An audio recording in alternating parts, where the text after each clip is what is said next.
Bonjour mes frères et sœurs, je suis votre artiste et le frère Enoch Kamwangantingui. Je suis là pour vous présenter notre chaîne internationale au nom de la Brinelle de l'Éternel TV.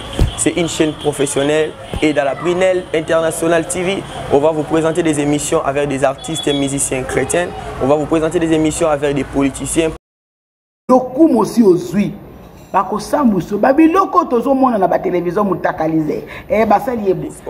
Et je vous conseille et je vous demande de s'abonner massivement dans notre chaîne.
Qui était là, le flocon qui était là. Et les autres, il n'y a pas d'autres musiciens qui sont ici. Ici, on ne tourne même pas. On va partir pour cette prochaine. On va directement à sa maison. Non, directement, mais le programme, c'est et ici, à la maison, le soir, c'est mais ici, à la maison, ça sera trop tôt. Au début, c'est à 13h.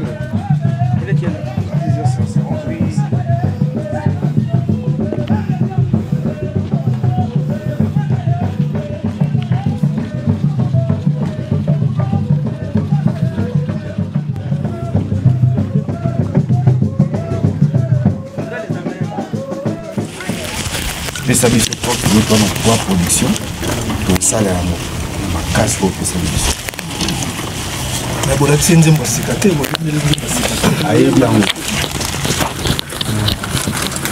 Bonjour Papa Wemba, c'est Flamand Noir.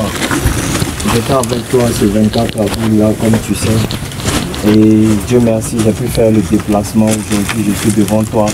Je suis venu t'honorer avec toutes les personnes qui t'aiment, avec ton orchestre, avec ta famille. Merci beaucoup pour tout ce que tu m'as appris. Merci pour ton humilité. Repose en paix, papa.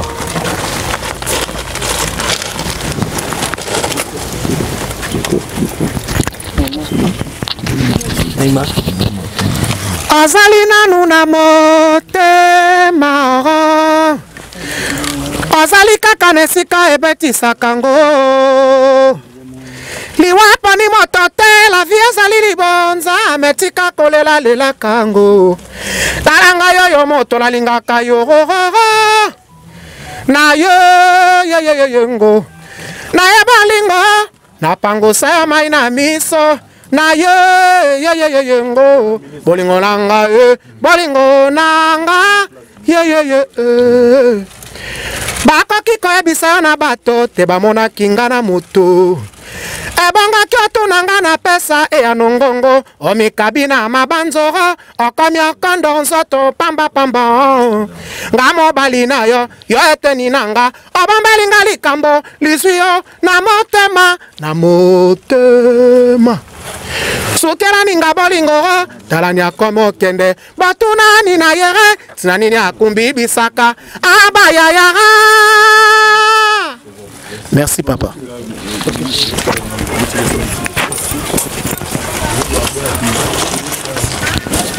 Bonjour à tout le monde.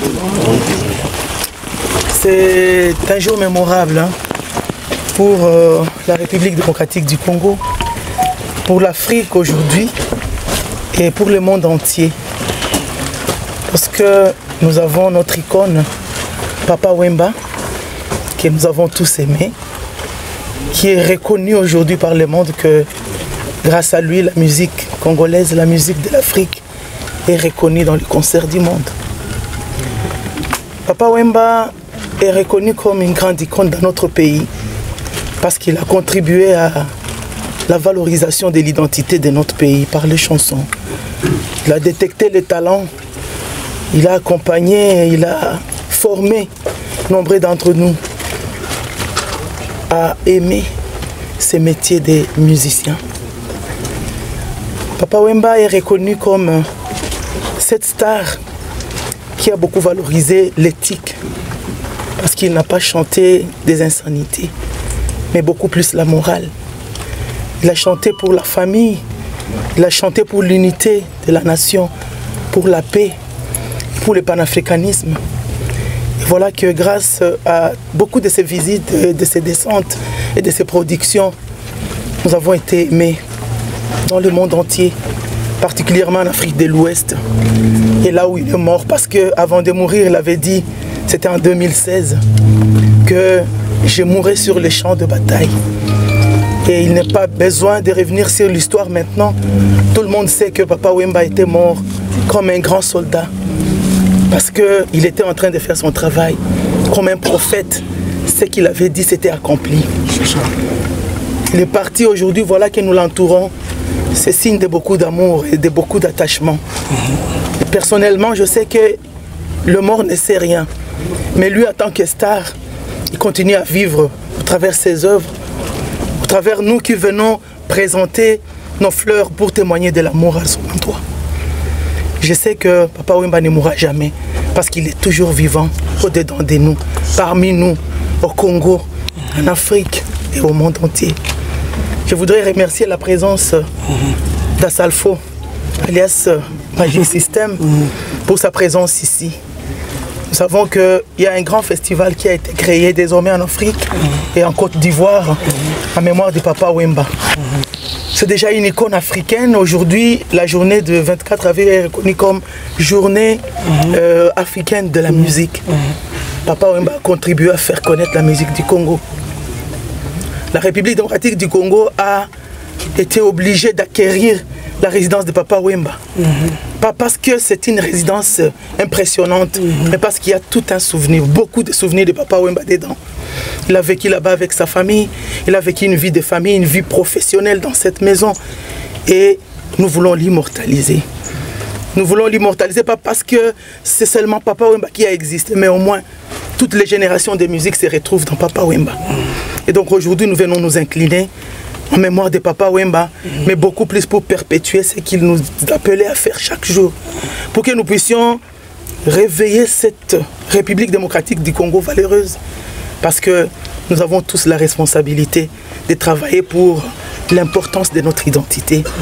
Et il nous demandait toujours, peut-être je ne sais pas les répéter en français, mais il nous a toujours dit de nous aimer les uns les autres, de faire toujours mieux chaque jour et d'apprendre, parce que un oiseau qui ne vole pas vers d'autres milieux ne sait pas comment les choses évoluent.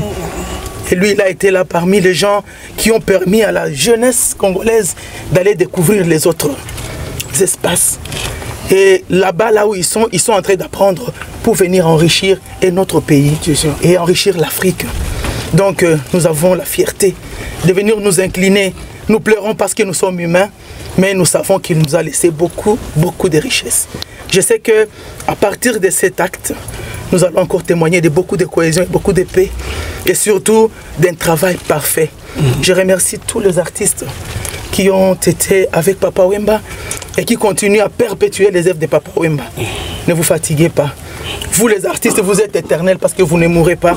Et voilà que nous avons besoin de vous porter comme les précurseurs de la vie, les précurseurs de l'unité, les précurseurs de l'industrie culturelle et les précurseurs finalement du développement. Nous allons faire cet acte ici. Nous allons aller faire une visite guidée à la résidence de Papa Wemba. Et le soir, pour ceux qui pourront avoir accès, nous allons essayer un peu de nous rappeler de son répertoire. Merci à tout un chacun. Que ça soit une fête et non pas un deuil. Parce que Papa Wemba nous a appelés vraiment à la joie. C'était un sapeur, un amoureux de la vie. Il nous appelle à aimer la vie parce que la vie, c'est l'unique chose de précieuse que nous avons. Et donc, aimons la vie en nous rappelant de Papa Wemba et en perpétuant ce qu'il nous a appris. Je vous remercie. Merci beaucoup. Excellence, juste un mot. Nous savons tous combien vous vous battez pour notre culture. Mais Papa Wemba, toujours pas honoré à la hauteur de sa renommée. Comment sommes-nous avec la journée africaine de la musique? La journée africaine de la musique est déjà reconnue.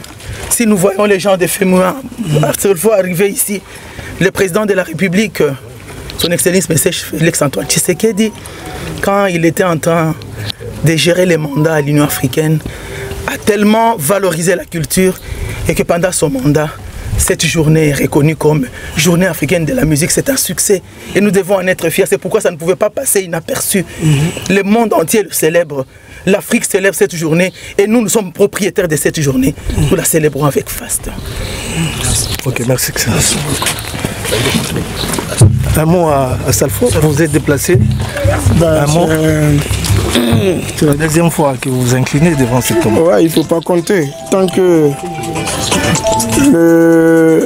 le nombre de fois que je me suis déplacé ici n'est plus à compter. Chaque fois que le temps nous permettra d'être là, on viendra témoigner toujours de cette solidarité au peuple congolais et partager ces moments d'émotion avec toute la famille Wembadio et tout le peuple congolais. Moi je suis là aujourd'hui au nom du commissariat général du FEMUA, mais aussi au nom de toute la Côte d'Ivoire pour dire que c'est un attachement. Nous avons un attachement à la personne de son vivant.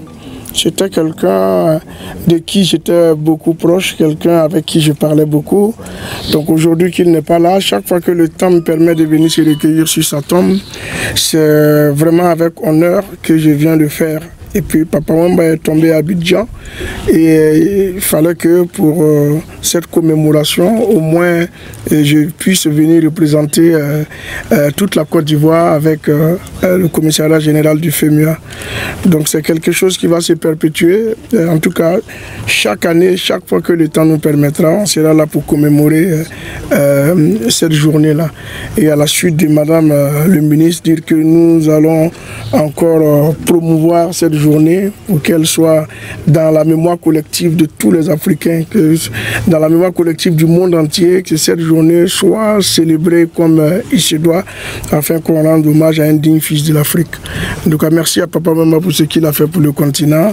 Et comme c'est écrit sur la gerbe de fleurs du commissariat général du FEMUA, c'est pour toujours qu'il restera gravé dans nos cœurs et dans nos mémoires. Nous sommes toujours en nécropole, comme je viens de le dire, Toza Awa Naba Soda ya Viva Oyo Wazali, juste après départ à Papa, tellement qu'il a formé des artistes. Jusqu'à présent, vous savez justement parce que nous avons un album sur le marché où on va travailler.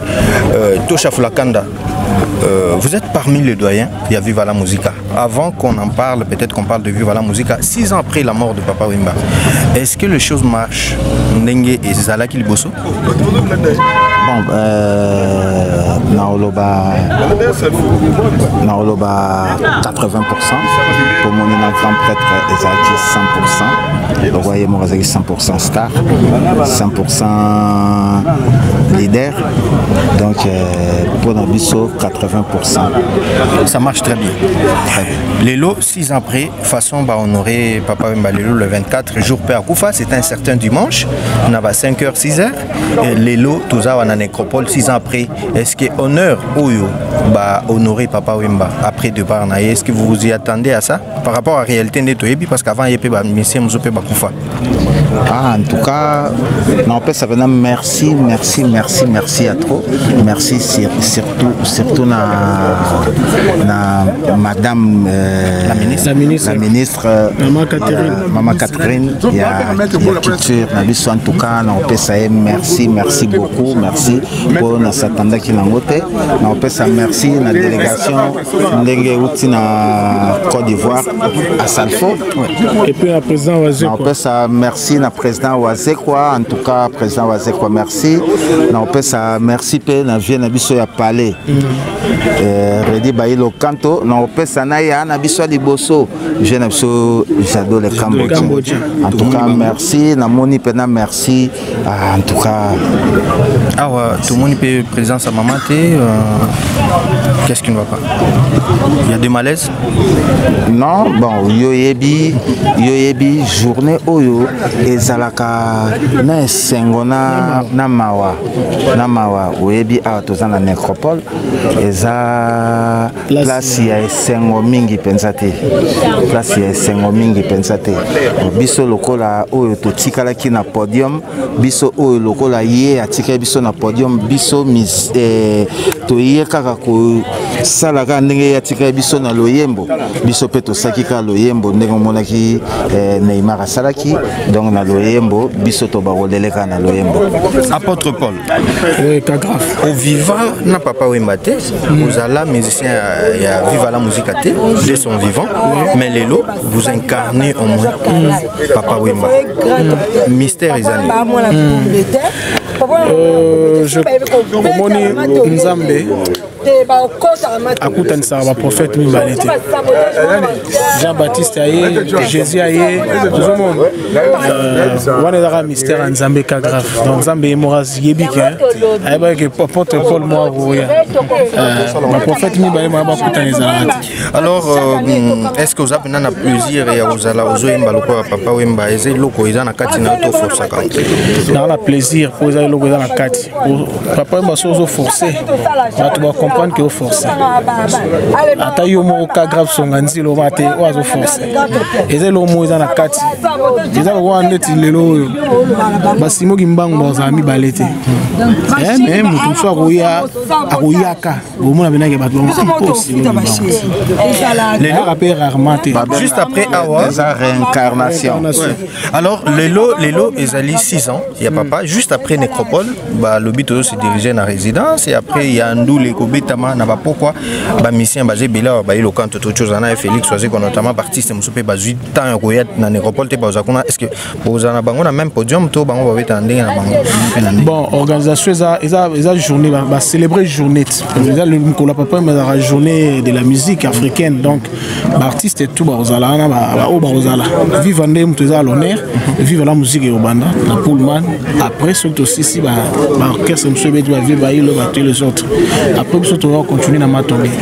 Merci. En très peu de mots, qu'est-ce que vous allez dire parce que nous sommes arrivés à la fin? L'album La Voix du Maître est là. La Voix du Maître est déjà sur le marché.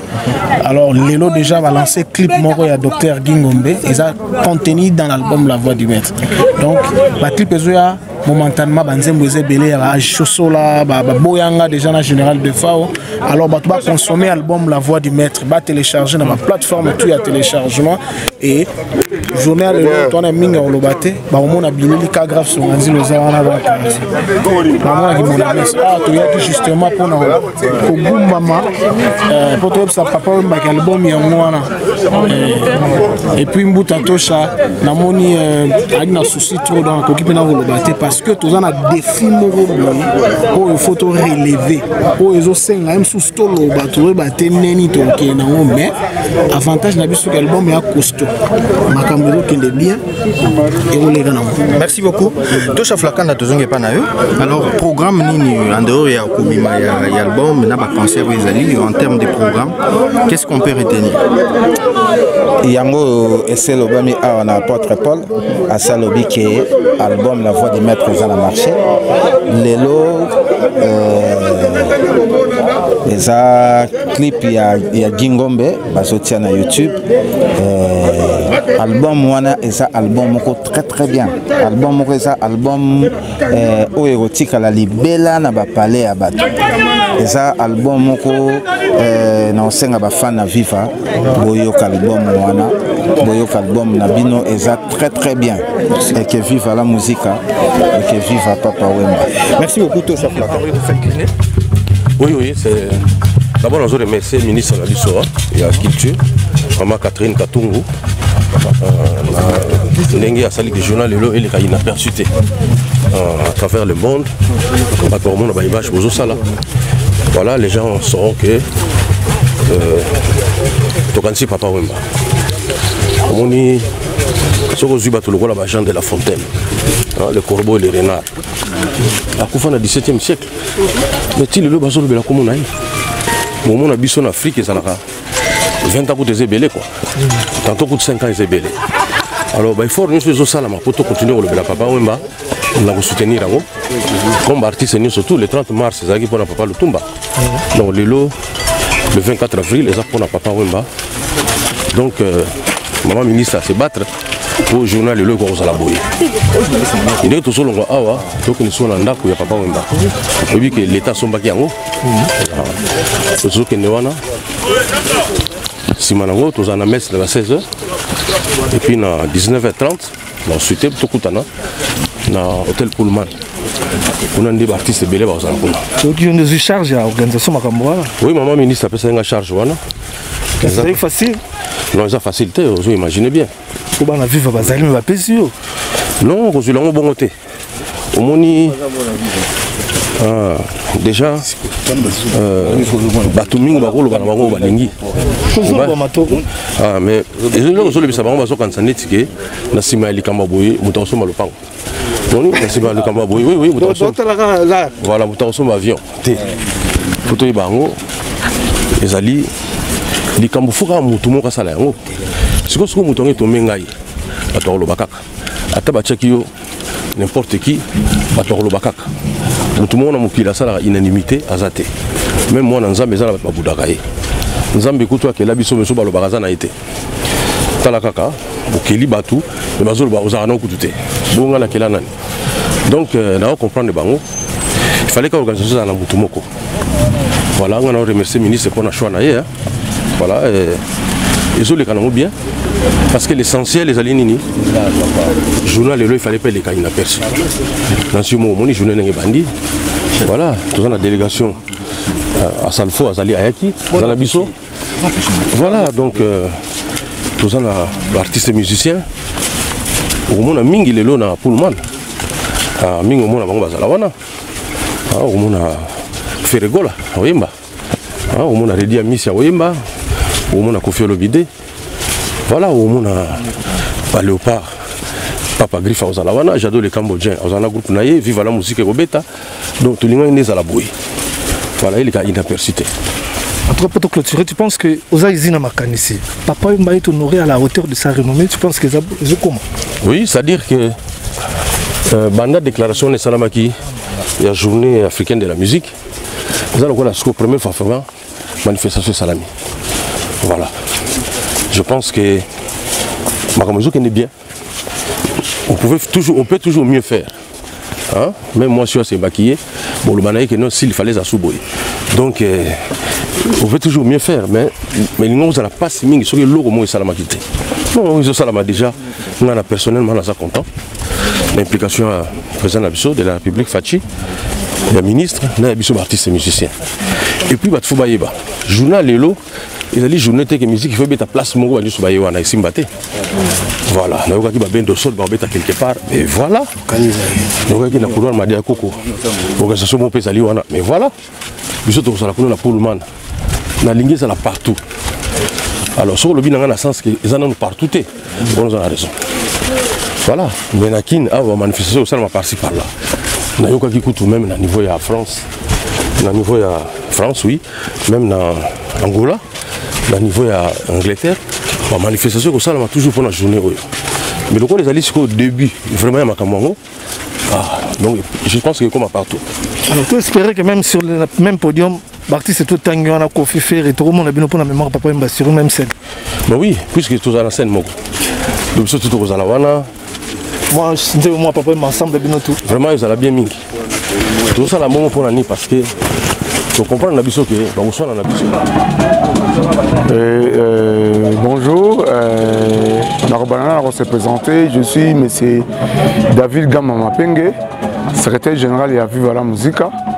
Ils sont des Totikala Kokamba Orchestre, Ndenge Papa Akenda. Totikala Kokamba Orchestre, Ndekonanga Didi Bokele, Oazali directeur, Nazali secrétaire général. Et Totikala Tozo Kokamba mouvement, Ndenge P album, Totek Kozana studio, album P Bimaki. Et maintenant là, Tozo Kosala ba clip Moussou pour nous lancer en gros vraiment. Et Ndenge Batmoussou Bamonaki Moussani Tosalaki. Monsieur Gama, vous êtes secrétaire général avant, depuis Papa Wemba Azalaki ou après? C'est après que vous êtes au... Bon, avant, tant Papa Wemba Azalaki, Bisso Ngana Azalaki, secrétaire général, et Didier Bokele aussi n'était pas le directeur, il y a orchestre. Bisso Azalaki, il y a ceinture, il y a papa. Et plus, membre du mouvement. Mais plus, moi, Nazaki mingi kozala mingi kolanda s'occuper de la fondation Amazon, fondation Papa Wemba partage au nalati même polo na yango, on a dit polo na yango. Mais juste en Papa Koufi et batu mingi tozaki na bango bazaki suspect et longo na bisoté. Orchestre ezaki etikala ki yango moko ndengwana na makasi ya Cornelie Malongi azali manager ya Papa Wemba à partir ya poto na Marie-Laure Yaone azali manager ya Papa Wemba na Afrique nde tomaye ko sala moi structure moko pona ko simba orchestre nde Didier Bokele azaki abimaki directeur ngana bimaki secrétaire général nde yango totikalaki na kolanda na makambo mike ya orchestre nde titoza lelo boye. Voilà, les 6 ans après départ à Papa Wemba, on peut dire que les choses fonctionnent mieux comme avant. Bon, tu dis que quand le loco sera koufi, tu dis que moi mi karatona mike zalaka. Mais tu vois bien que l'orchestre ezali na yango.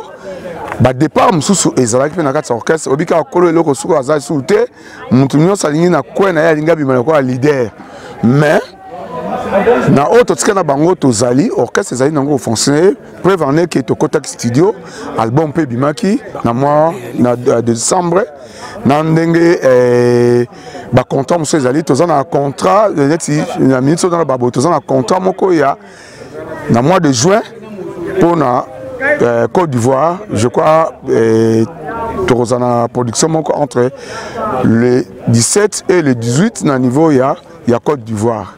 Tous a 2 productions en Côte d'Ivoire. Donc à part ça, journée à l'élo, où ils allaient le 24 avril, où tous ont commémoré 6 ans, il y a anniversaire, il y a mort, il y a Papa Wemba et puis ils allaient, où il comment journée il y a musique africaine. Donc journée à l'élo, tous allaient 3 productions. Et première production, on a Pullman, Inter, Inter de Pullman. Après, deuxième production, on a Podium, il y a Bra Congo. Et pour la troisième production, on a couloir, on a Podium, il y a Bralima, il y a villageois de Molokai. Voilà, est-ce que l'artiste est sur Pullman? Bon,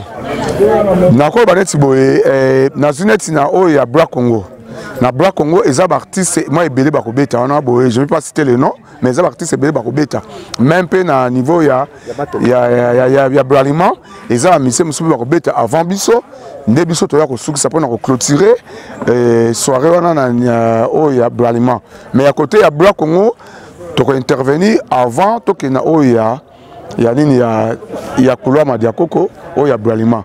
Mais dans le grand hôtel, il y a Pullman, Bisso de Torbanda, il y a Liboso. Pour les artistes, tu as soirée, parce que comme la production est belle, des sortes de bannis dans le grand hôtel, tu as le Kunande, tu as le Souksa, na fief, Ezali, Molokai, Ezali, ma belle, et c'est comme c'est Banda. Voilà, nous sommes arrivés pratiquement à la fin, mais Maman Amazon n'est pas ici. Pourquoi son absence? Bon, au moni, par rapport au programme, il y a Lelo. Maman Azan a un programme belé parce que la ministre Zoba Awa, Maman Azoro Yamba, ministre national de la culture et art, Azoro Yamba est à niveau de ma campagne parce que ma campagne et sombami na gouvernement congolais. Le long de ce que Maman Azoro Pesa officiellement bâclé et pas la ministre.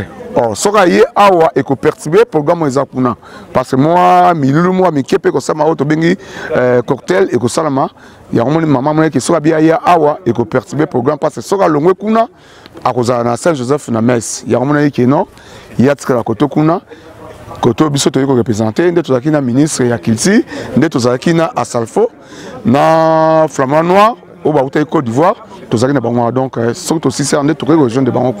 Merci beaucoup. Merci beaucoup. Ok, merci beaucoup. Président Baïlo Kanto, oui. Ah, toujours en nécropole, 6 ans après le départ de Papa Wemba, vous raisonnez surtout que vous avez passé des bons moments avec lui. Ah bon, ils ont plaisir au monde à Bino qui est au Bossani était. Nous sommes à la Ponabiso. À format est belé, après ça état d'esprit à Batou, tout va comment va s'appeler. Je pense que elle aura bien. Mais comment on a vu nous vraiment plaisir. Voilà. Lelo vive à la musique par rapport à Nengezotika là, bah tu as un album na bango. Analyse na.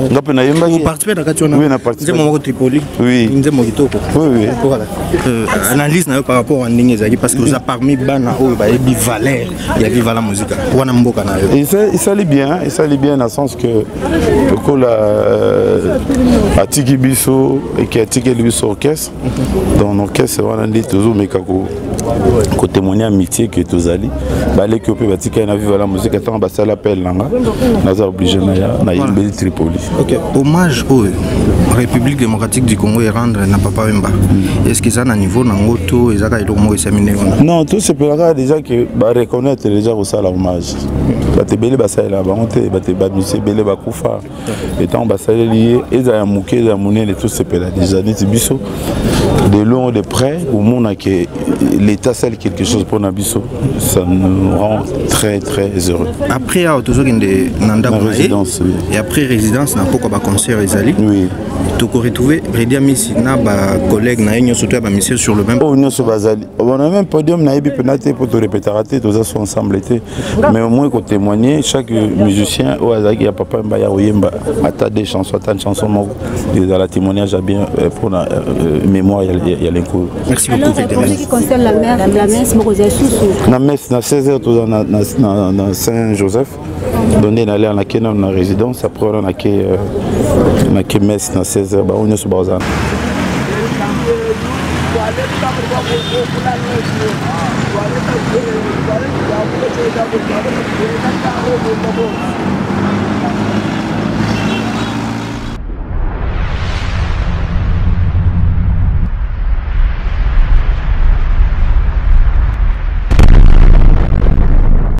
Bonjour mes frères et sœurs, je suis votre artiste les frères Enoch Kamwangantingi.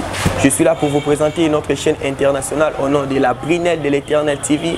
C'est une chaîne professionnelle et dans la Brunelle International TV, on va vous présenter des émissions avec des artistes et musiciens chrétiens. On va vous présenter des émissions avec des politiciens. Lokum aussi aussi.